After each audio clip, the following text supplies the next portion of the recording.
Good morning friends, मैं आरिफ मोहम्मद आप सभी का स्वागत करता हूं। आज का अपना टॉपिक है 12th आरबीसी केमिस्ट्री का सॉलिड स्टेट। और इस सॉलिड स्टेट में जो आज हम सबसे पहले टॉपिक डिस्कस करेंगे वह है क्रिस्टलीय तथा अक्रिस्टलीय ठोस। क्रिस्टलीय ठोसों को इंग्लिश में क्रिस्टलाइन सॉलिड्स कहा जाता है, जबकि अक्रिस्टलीय ठोसों को एमॉर्फस सॉलिड्स कहते हैं। तो शुरू करते हैं। पहला टॉपिक आज का हमारा क्रिस्टलीय, इंग्लिश में क्रिस्टलाइन तथा अक्रिस्टलीय से इंग्लिश में बोलते हैं अमॉर्फस, अक्रिस्टलीय ठोस।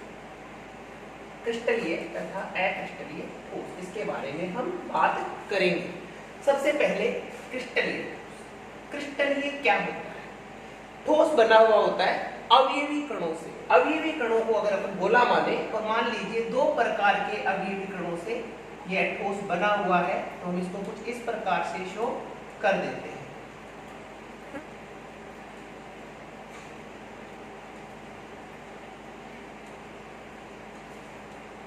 यहां पे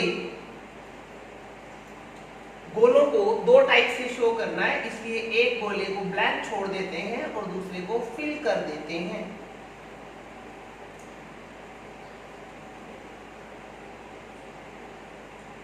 जैसा कि यहाँ पे देखने से ही स्पष्ट हो जाता है कि यहाँ पे इन गोलों का त्रिविम में विन्यास निश्चित व्यवस्था में ये जमे हुए हैं, यानी ऐसे ठोस जिनमें अवयवी कणों का त्रिविम में निश्चित विन्यास हो क्रिस्टलीय ठोस कहलाते हैं। जबकि अक्रिस्टलीय ठोस में भी अवयवी कण तो होंगे, परंतु उनका त्रिविम में कोई निश्चित विन्यास नहीं होगा। त्रिविम में किसी भी प्रकार का निश्चित विन्यास यहाँ पे नहीं पाया जाएगा। तो दोनों में यहाँ पे डिफरेंस शो हो जाता है कि क्रिस्टलाइन सॉलिड क्या होगा और एमॉर्फस सॉलिड क्या होगा, यानी क्रिस्टलीय ठोस क्या होगा और अक्रिस्टलीय ठोस क्या होगा। यहाँ पे इसी पैटर्न को देखते हुए कुछ टर्म्स हम डिस्कस करते हैं। जैसा कि यहाँ पे देखिए एक फिक्स पैटर्न बन जाता है और इस पैटर्न की पूरे के पूरे ठोस में रिपीटेशन होती है, पुनरावृत्ति होती है, इसलिए यहाँ पे शब्द काम में लिया जाता है क्रिस्टलीय ठोस के लिए दीर्घ परासी। दीर्घ परासी क्यों कहा है कि जो पैटर्न बन रहा है उसकी पूरे के पूरे ठोस में पुनरावृत्ति होती है। जबकि यहाँ पे या तो कोई पैटर्न बनता ही नहीं, यहाँ पे कहाँ पे अक्रिस्टलीय ठोसों में, अक्रिस्टलीय ठोसों में या तो कोई पैटर्न बनता ही नहीं है, और यदि कोई पैटर्न बनता भी है तो उसकी थोड़ी ही दूरी तक पुनरावृत्ति होती है। इसलिए यहाँ पे हम टर्म काम में लेंगे लघु परासी। लघु परासी कौन होगा? अक्रिस्टलीय ठोस। दीर्घ परासी कौन होगा? क्रिस्टलीय ठोस। सबसे पहले इसके अलावा इस क्रिस्टलीय ठोस के लिए टर्म और यूज करते हैं यहाँ पे, इसे कहते हैं वास्तविक ठोस। वास्तविक ठोस यानी जो रियल सॉलिड है वो क्रिस्टलीय ठोसों को ही माना जाता है, जबकि इसको कहते हैं आभासी ठोस। इसे क्या कहेंगे? आभासी ठोस, यानी ठोस है परंतु इसकी स्ट्रक्चर लगभग द्रव के समान है, यहाँ पे कोई निश्चित अरेंजमेंट नहीं है। द्रव से ही एक और टर्म बनती है इसके लिए, कहा जाता है अति शीतित द्रव। अतिशीतित द्रव हाइपर कूल्ड लिक्विड। अतिशीतित द्रव हाइपर कूल्ड लिक्विड क्यों कहते हैं? क्योंकि जो पुरानी ट्रेडिशनल इमारतें हैं, जो पुरानी बहुत पुरानी हो चुकी है, उनमें लगे हुए शीशे, कहाँ पे? दरवाजे और खिड़कियों में जो शीशे लगे हुए होते हैं, उन शीशों को अगर देखें तो ऊपरी भाग की तुलना में जो तल होता है वहां से शीशा मोटा हो जाता है। क्यों हो जाता है मोटा? क्योंकि समय के साथ साथ जो अवयवी कण है वो ऊपरी जो स्तर है वहां से नीचे की ओर बह के आ जाते हैं। ऊपर अवयवी कण कम हो जाते हैं, नीचे अधिक हो जाते हैं, इसलिए नीचे का भाग क्या हो जाता है? मोटा हो जाता है। इसलिए इसको क्या नाम दे दिया? अतिशीतित द्रव, हाइपर कूल्ड लिक्विड। इसके अतिरिक्त एक और इंपॉर्टेंट शब्दावली टर्म्स, विषम देशिकता और दूसरा टर्म है सम देशिकता। क्या है ये? विषम देशिकता। टर्म को एनालिसिस करिए। विषम का मतलब है भिन्न भिन्न, देशिकता का मतलब है दिशा, समदेशिकता का मतलब है, सम का मतलब है समान, देशिकता का मतलब फिर से दिशा, यानी विषम देशिकता का मतलब है कोई ठोस है, उस ठोस पे यदि भिन्न भिन्न दिशाओं से भौतिक गुणधर्म यदि प्राप्त करेंगे तो वे गुणधर्म भिन्न भिन्न प्राप्त होंगे। विषम देशिकता क्या है? यदि किसी ठोस में भिन्न भिन्न दिशाओं से भौतिक गुणधर्म प्राप्त किए जाते हैं तो उनके मान भिन्न भिन्न प्राप्त होंगे, जबकि समदेशिकता में ठोस में किसी भी दिशा से भौतिक गुणधर्म प्राप्त किए जाए उनके मान क्या प्राप्त होने हैं? समान प्राप्त होंगे। तो ये समदेशिकता विषम देशिकता किसके द्वारा प्रदर्शित की जाती है इसके बारे में हम यहाँ पे बात करते हैं। ये अपन ने यहाँ पे क्रिस्टलीय ठोस शो कर रखा है और इसी क्रिस्टलीय ठोस में के बारे में विचार करते हैं। मान लीजिए इस ठोस से हमें अपवर्तनांक पता करना है, तो सबसे पहले हमने एक किरण पुंज को प्रवाहित किया इस वाली दिशा से, इस दिशा को नाम दे दिया हमने ए बी दिशा। दूसरा किरण पुंज हमने प्रवाहित किया इस दिशा से और इस दिशा को नाम दे दिया पी क्यू दिशा, ए बी दिशा और ये पी क्यू दिशा।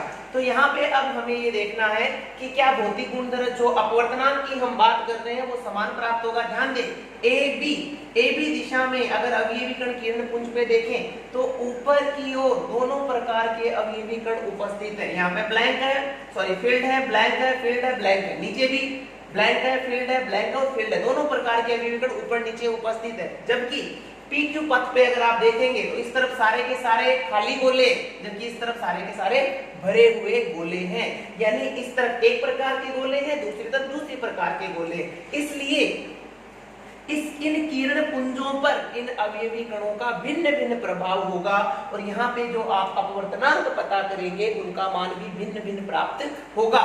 इसलिए इसी गुण को कहा विषम देशिक, यानी विषम देशिकता का गुण कौन प्रदर्शित करने वाला है? क्रिस्टलीय ठोस। जबकि अक्रिस्टलीय ठोसों में अवयवी कणों का कोई निश्चित अरेंजमेंट होता नहीं है, इसलिए यहाँ पे किसी भी दिशा से आप भौतिक गुणधर्मों के मान प्राप्त करेंगे तो वे क्या प्राप्त होंगे? समान प्राप्त होंगे। इसलिए गुण का नाम क्या दे दिया? समदेशिक। तो विषम देशिक कौन होंगे? क्रिस्टलीय ठोस, जबकि समदेशिक कौन होंगे? अक्रिस्टलीय ठोस समदेशिक होंगे। ठीक है। इसके अलावा गलनांक की बात करें, क्रिस्टलीय ठोसों के गलनांक शार्प होते हैं, तीक्ष्ण होते हैं, एक निश्चित ताप पर पिघलना शुरू कर देते हैं, जबकि अक्रिस्टलीय ठोस जब हम गर्म करते हैं तो मेल्ट होने से पहले नरम होते हैं, मुलायम होते हैं, उसके पश्चात पिघलना शुरू करते हैं। तो यहाँ पे ये दोनों में डिफरेंस हो जाता है। सारे के सारे क्वेश्चन इंपॉर्टेंट है, एग्जाम में जो बोर्ड एग्जाम है उसमें क्वेश्चन पूछे जाते हैं।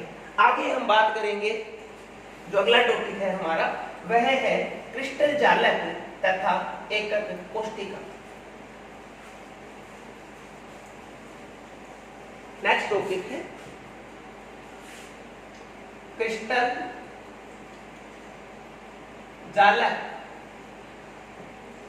तथा एकक, या एकक को मात्रक भी बोलते हैं, मात्रक कोष्ठिका, मात्रक कोष्ठिका। क्रिस्टल जालक तथा मात्रक कोष्ठिका क्या होता है? क्रिस्टल जालक अक्रिस्टलीय ठोस जितना पढ़ना था वो यहाँ पे हो जाता है। आगे हम जो पूरा टॉपिक पढ़ेंगे वो क्रिस्टलीय ठोस से संबंधित है।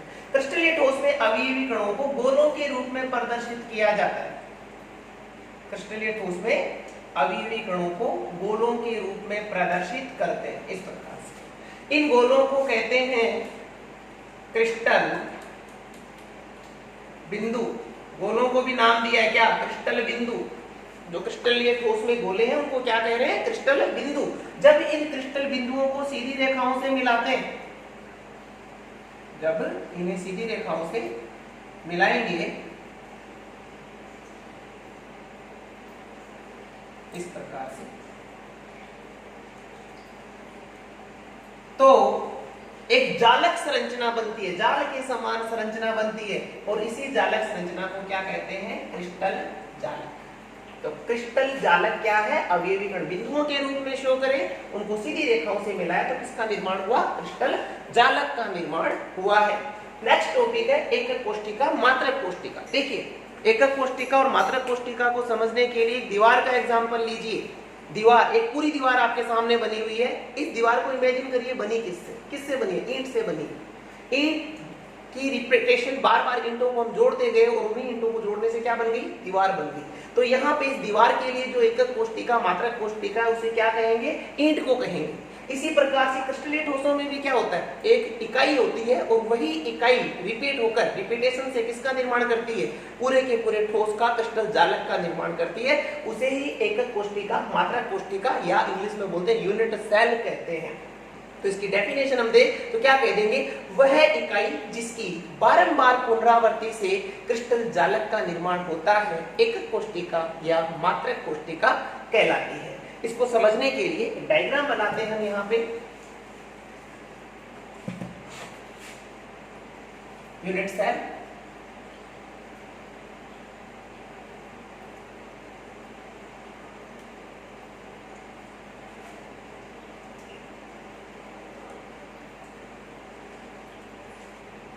यहाँ पे हम एक क्रिस्टल जालक प्रदर्शित कर रहे हैं और उस क्रिस्टल जालक में किस प्रकार से एकक कोष्टिकाएं उपस्थित होती है उसको एग्जांपल के रूप में यहाँ पे समझने का हम प्रयास करेंगे।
ये देखिए यहाँ पे एक अपन ने क्रिस्टल जालक शो करने की कोशिश करी है और इसमें एक एकक कोष्टिका को हम हाईलाइट कर देते हैं।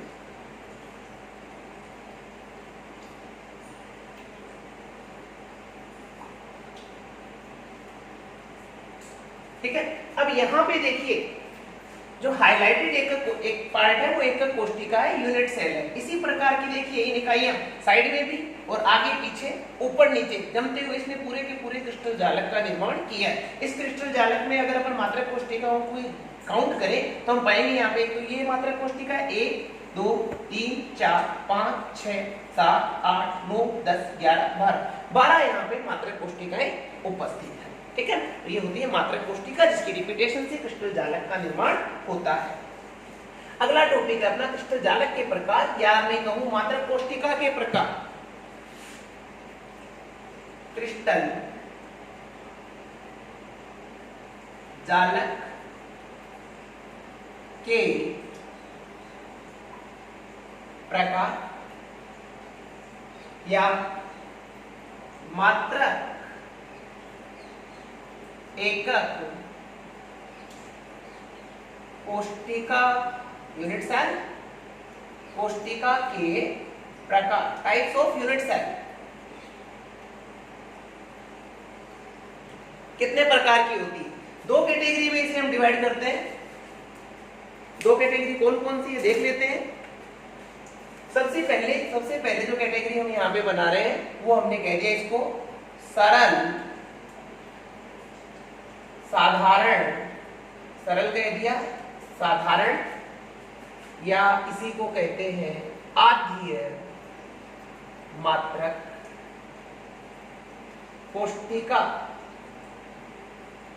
आद्य मात्रक कोष्टिका ये क्या होती है, देखिए यदि एक एकक कोष्टिका को अपन यहाँ पे क्यूब शेप में शो कर दें, घनी है, अलग अलग शेप की होती है, अलग अलग प्रकार की होती है। एग्जांपल ले रहे हैं अपन केवल।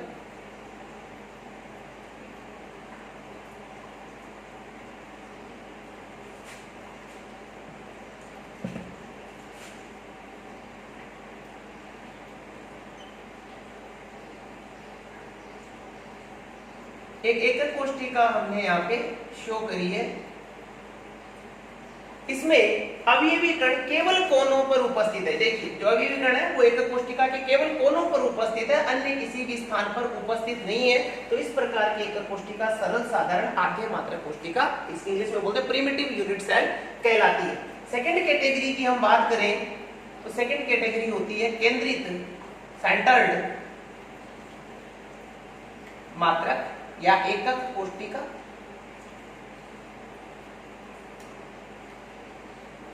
केंद्रित मात्रक कोशिका, केंद्रित मात्रक कोशिका का मतलब है कि अवयवी कण कोणों पे तो होंगे, उसके अलावा एकक कोशिका के अन्य स्थानों पर भी अवयवी कण उपस्थित होंगे।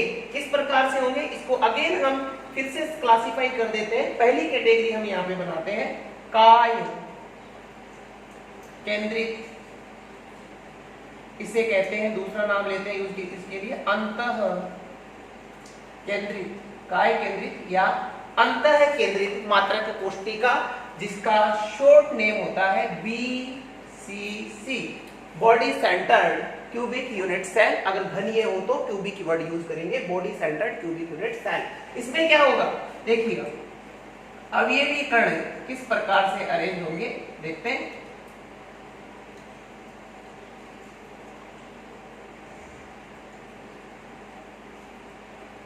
अवयवी कण कोनों पे तो होंगे ही, उसके अतिरिक्त एक अवयवी कण एकक कोशिका यूनिट सेल की काय में, बॉडी में, केंद्र में भी उपस्थित होगा। इस नाम यहाँ पे यूज किया गया है काय केंद्रित अंतर केंद्रित एकक कोशिका। कोणों पे तो है ही, साथ में कहां है बॉडी में भी उपस्थित है, काय में भी उपस्थित है, इसलिए नाम दे दिया काय केंद्रित एकक कोशिका। सेकंड कैटेगरी हम यहाँ पे बनाए फलक केंद्रित एकक कोशिका। फलक केंद्रित एकक कोशिका शॉर्ट में बोल देते हैं FCC, face centred cubic unit cell. इसमें क्या होगा, अवयवी कण कोनों पे तो उपस्थित होंगे ही, अवयवी कण कोनों पे उपस्थित होंगे, साथ में अवयवी कण प्रत्येक फलक, फलक क्या होता है जैसा कि आपको यहाँ पे स्ट्रक्चर दिख रही है, इसमें एक फलक, दूसरा, तीसरा, चौथा, पांचवा सामने, छठा पीछे, 6 फलक उपस्थित है। प्रत्येक फलक के केंद्र में भी उपस्थित होता है कौन, अवयवी कण। ये पीछे वाले फलक पे और ये सामने वाले फलक पे, तो इसे कह दिया आपने फलक केंद्रित एकक कोशिका। इसको ए बोल दीजिए, इसको बी टाइप बोल दीजिए, और नेक्स्ट सी टाइप हम डिस्कस करते हैं। इसे कहते हैं अंत्य केंद्रित एंड सेंटर्ड, अंत्य केंद्रित एकक कोशिका एंड सेंटर्ड यूनिट सेल। इस एंड सेंटर्ड यूनिट सेल में क्या होगा, अवयवी कण जैसा कि साधारण में होता है कोनों पे उपस्थित होंगे, अवयवी कण कोनों पे उपस्थित होंगे, साथ ही किन्हीं भी दो विपरीत फलकों पे, इन पे हो सकते हैं, ऊपर नीचे वाले पे हो सकते हैं, आमने सामने वाले पे हो सकते हैं, तो हम दो जो साइड वाले उन पे प्रदर्शित कर देते हैं। इसे बोलते हैं अंत्य केंद्रित एकक कोशिका एंड सेंटर्ड यूनिट सेल, जिसमें अवयवी कण दो जो विपरीत फलक होते हैं उनके केंद्र में उपस्थित होते हैं। नेक्स्ट हमारा टॉपिक है, इसी जो मात्रक कोशिका है उसके पैरामीटर्स क्या क्या होते हैं, एकक कोशिका मात्रक कोशिका के पैरामीटर क्या होते हैं, उसके बारे में हम इस टॉपिक में डिस्कस करेंगे। तो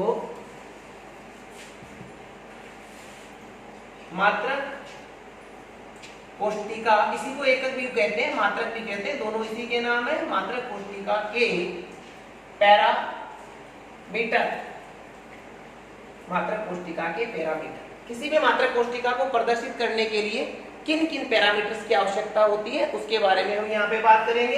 देखिए एक यहाँ पे मात्रक कोशिका हम शो कर देते हैं,